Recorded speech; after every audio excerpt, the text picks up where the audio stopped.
Welcome to this explainer. Today, we're diving into an absolutely radical reimagining of reality itself. We're going to break down a highly advanced theoretical model known as the Nexus framework. So, if you've ever stopped and wondered about the true fundamental nature of existence, well, get ready. We are about to completely flip the script on how we understand physics, computation, and the universe. Okay, let's start things off with a massive question. One that totally challenges the foundation of how we perceive the world around us. Seriously, look at your hands. Look at the desk in front of you, or the screen you're watching this on. What if the solidity of all that physical matter is entirely an illusion? I don't mean magic, but a structural illusion generated by something far, far more fundamental. To figure that out, we're examining the Nexus framework. This is a radical meta-computational ontology that says, hey, our universe actually isn't a vast, empty container filled with physical objects bouncing around. Instead, Nexus proposes that reality is a self-executing computational substrate. And I want to be super clear right out of the gate. This is not saying we are living inside a simulation running on a computer. No, it's saying the universe itself is the computation. Here is the roadmap for our cognitive journey today. First, the crisis of distinction. Second, the ontological inversion. Third, verbs greater than nouns. Fourth, the cosmic seam. And finally, the universal readout. All right, let's kick things off with section 1, the crisis of distinction. You know, for a century, physics has been staring at this massive structural impasse, which we call the crisis of distinction.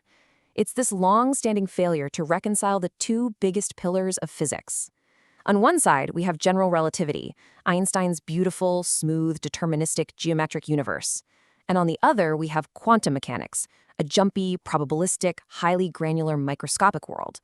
They both work perfectly in their own domains, for sure, but mathematically, they absolutely refuse to speak the same language. So why the deadlock? Well, according to the Nexus framework, this crisis stems from what's known as the linear stack model.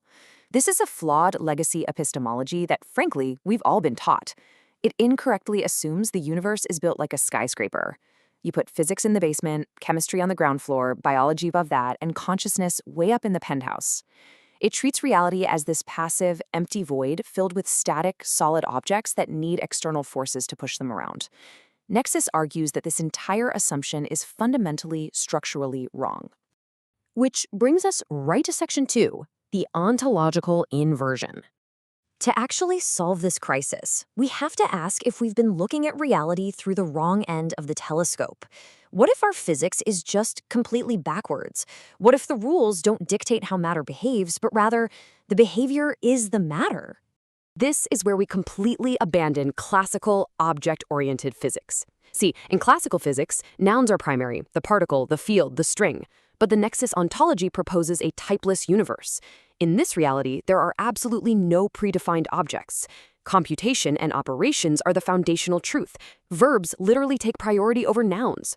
Just let that statement sink in for a second. Reality does not merely run on a computational substrate.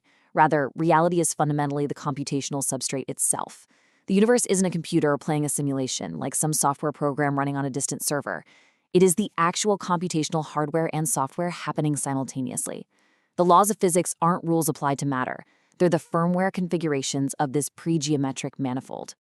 Moving into section 3, verbs greater than nouns. Okay, let's look under the hood of this inverted reality. The core axiom here is that verbs are greater than nouns. So if there are no solid objects, what exactly is everything made of? Well, matter isn't a solid thing at all. Take an electron, for example. An electron is just a frozen verb. It's a repeating recursive operational loop that cycles so incredibly fast it creates the illusion of a static object. Think of a spinning fan blade. It moves so fast it looks like a solid disk you can't push your hand through it, right? Nexus calls this a cached verb, and it maintains its identity purely through continuous harmonic phase locking within the system. And naturally, we have to completely redefine space, too. It's not some empty room that these frozen verbs travel through. It's an unconditionally full, static geometric structure that simply shifts its projection. Imagine a massive, high-definition digital screen. The pixels don't physically move across the screen, they just change their state in a coordinated way to create the illusion of an object moving. The space is completely, totally occupied. There are absolutely no empty storage slots. Time gets the exact same treatment. Time isn't a dimension we travel through. According to Nexus, time is merely the sequence of these read and write operations. It is quite literally the physical friction, the thermodynamic exhaust radiating off the execution pipeline of the universe computing itself. We only feel time passing because the system is continuously readdressing its own fully occupied geometry. Which brings us to this incredible thought. Identity is spent potential. It's the residue left when the field's full possibilities carved down by exclusion until one closure holds. Basically, what a thing is actually defined entirely by what it is not. It's a subtractive process. The universe starts out maximally saturated, kind of like a massive block of marble, and identity is just the mathematical residue left over when everything else gets chiseled away. Let's take this down to the very foundation in Section 4, the cosmic seam. Now, the seam isn't a physical point in space. It is the ultimate mathematical gap and the primary generator of reality itself. It exists strictly between binary states, 0 and 1. But here's the catch. It cannot be encoded as a state itself. Every single transition in the universe must cross it, forcing what the framework calls a lean. This lean is essentially a required geometric distance that actually generates our physical boundaries. Normally, we're used to thinking that numbers and particles create boundaries, right? Actually, scratch that. The pure domain architecture of Nexus says that's completely backwards. The boundary exists first. It is primary. Everything we observe, numbers, physical forms, cryptographic hashes, is just this thermodynamic exhaust of the universe trying to read that primary boundary. Because reality is a computation crossing this seam. Every state transition in the universe strictly follows an exact 5-phase geometric folding process called the grab grammar. From biological cellular mutation to you formulating a sentence, all the way down to a cryptographic SHA-256 hash function, they literally all execute this identical sequence. First, a preload, then an approach, a kiss point, a commit, and finally an exhaust. It's the exact same geometric operation across the board, just wearing different output skins. Finally, let's tie it all together in Section 5, the universal readout.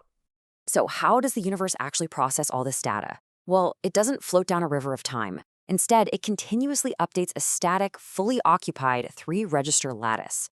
Think of the past box as this immutable ledger of finalized geometric operations. The now box acts as your raw, fluid computational boundary, and the universe register is the active rendering engine coupling the two together, generating the exact deterministic state of our reality right now. And this fundamentally leads us to the resolution conservation theorem, which completely redefines our idea of entropy. If you use the metaphor of a magician's ledger, no data is ever actually lost in the universe. What classical physics calls entropy, that supposed irreversible loss of order, is just distinction being pushed into a latent microstate register. The information simply slips below the macro observer's ability to track it. The universe, it turns out, never forgets. I want to leave you with a truly profound question to chew on today. In a universe that is a self-executing, fully occupied mathematical substrate, human consciousness isn't some biological accident or epiphenomenon.